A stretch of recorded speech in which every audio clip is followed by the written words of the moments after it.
प्रेरणास्पद कथाएं YouTube channel पर मैं धनंजय जैन आप सभी का हार्दिक अभिवादन करता हूं। छोटी सी कहानी डीजे की जुबानी। दोस्तों, क्लासरूम के अंदर खुशी की टीचर ने खुशी को बेंच के ऊपर खड़ा किया और कहा, तुम्हारे पिताजी से कह देना यदि कल फीस जमा नहीं हुई तो तुम्हें स्कूल से निकाल दिया जाएगा, क्योंकि हर दिन तुम कुछ नया बहाना बनाती हो और फीस लेकर नहीं आती हो। तुम्हें बहाना बनाते बनाते 1 साल होने में आया है। तुम्हारे इसी कारण से दूसरे बच्चों के ऊपर भी असर पड़ता है। वे कहते हैं कि अभी तक तो खुशी ने नहीं दिया, हम क्यों दें। मेरी स्कूल में ये सब नहीं चलेगा। खुशी को बड़ा दुख हुआ। वो भागी भागी अपने घर पे पहुंची और मां से कहने लगी, मां, पिताजी कहाँ हैं? मां ने कहा कि बेटा, तेरे पापा तो सवेरे से ही खेत में चले गए हैं। खुशी वहां से भागी भागी अपने खेत में पहुंचती है।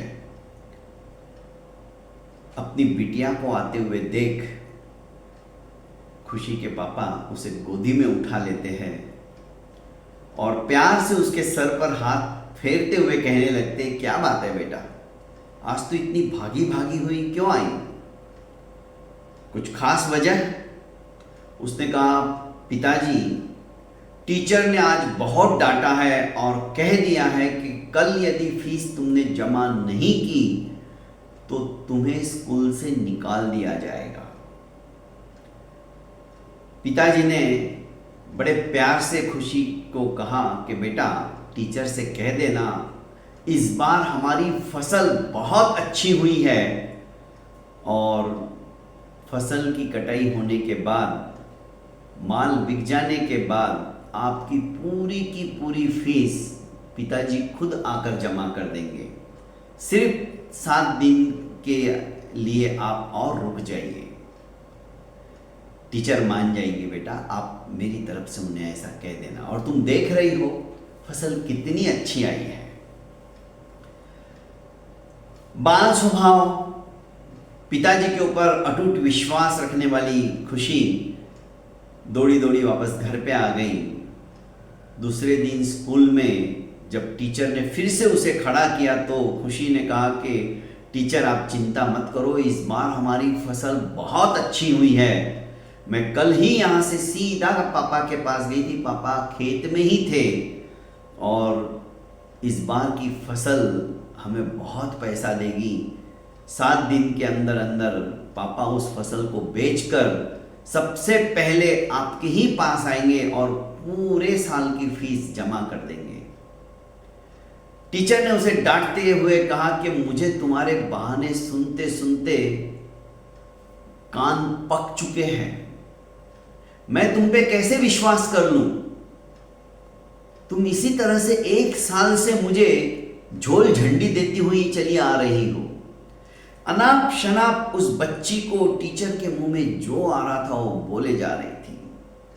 बेचारी खुशी को फिर से बेंच के ऊपर खड़ा कर दिया कान पकड़कर और कहा कि जब तक क्लास छूटती नहीं तुम ऐसे ही खड़ी रहो।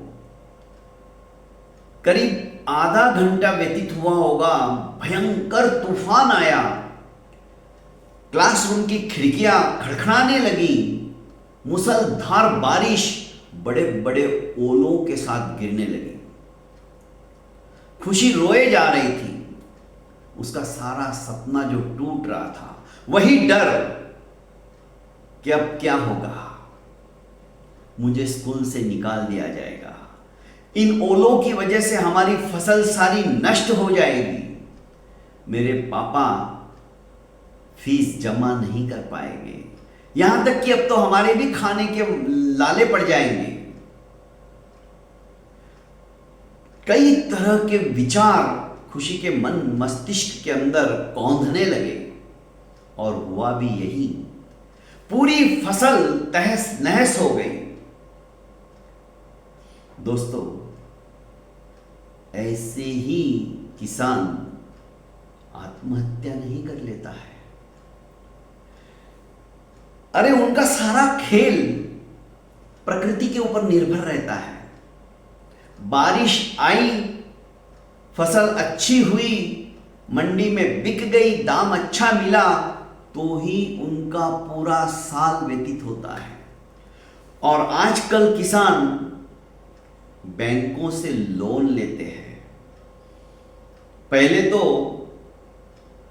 बड़े बड़े सेठियों से 1%, 2% नहीं, 5% से ब्याज से पैसे लेते थे और खेती में खाद वगैरह डालने के लिए, फसल को सरसब्ज बनाने के लिए, फवारे वगैरह छोड़ने के लिए उन पैसों का विनिमय करते थे, यही सोच के कि साल भर की कमाई एक साथ ही हो जाएगी।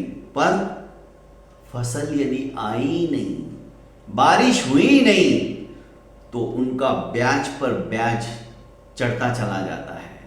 बैंक वाले भी परेशान करते हैं। बैंक वालों को कोई लेना देना नहीं है। यदि तुमने समय पर प्रीमियम नहीं भरा, हफ्ते नहीं भरे, तो बैंक वाले जो मॉर्गेज रखा हुआ खेत है ना, वो भी नीलाम कर देते हैं। घर है वो भी नीलाम कर देते हैं और अंततोगत्वा किसान को आत्महत्या करनी पड़ती है। ऐसी एक संस्था जो कि हम आंखों से देख रहे हैं, जिन संस्था के साथ हम जुड़े हुए हैं, वो है चाकन से जब हम आनंदी की तरफ जाते हैं तो 7 किलोमीटर पर अशोक देशमाने की स्नेहवन नाम से बहुत सुंदर संस्था। वहां पे सारे बच्चे जो किसान आत्महत्या कर लेते हैं और वो वे बच्चे अनाथ हो जाते हैं, उन बच्चों को पढ़ाने लिखाने का काम, अपने पैरों पर खड़ा करने का दायित्व अशोक देशमाने कर रहा है। ऐसे भी लोग आज इस संसार में हैं और उस संस्था को, हमारी संस्था सुसंस्कृति फाउंडेशन, जिसका कि QR कोड आपको स्क्रीन के ऊपर दिखाई दे रहा है, हमारी संस्था उन बच्चों के लिए यथाशक्ति पूरे साल का अनाज प्रोवाइड करती है।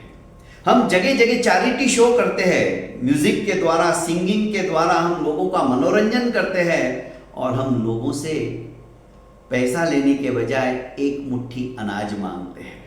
लोग एक मुट्ठी कोई नहीं देता है, लोग भर भर के देते हैं। और इसी बदौलत दूसरी संस्था हमने ढूंढी, वो है बीड़ में। वहां पे सभी HIV पॉजिटिव बच्चे रहते हैं। वो है आनंद ग्राम और ये है स्नेहवन। आनंद वन, स्नेहवन।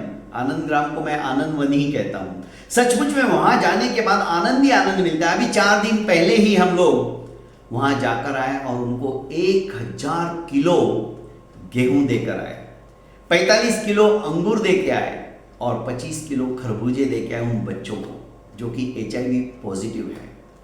तो दोस्तों, यथाशक्ति ऐसे लोगों को मदद कीजिए, अनुदान दीजिए। आपका दिया हुआ 1 रुपया भी उनकी जिंदगी बदल सकता है, उनके जीवन के अंदर परिवर्तन ला सकता है, उनको अच्छा एजुकेशन दे सकता है, उनको अच्छा स्वास्थ्य दे सकता है। बहुत बहुत धन्यवाद दोस्तों। प्रेरणास्पद कथा YouTube चैनल को लाइक कीजिए, सब्सक्राइब कीजिए और ज़्यादा से ज़्यादा अपनों को शेयर कीजिए। प्रणाम।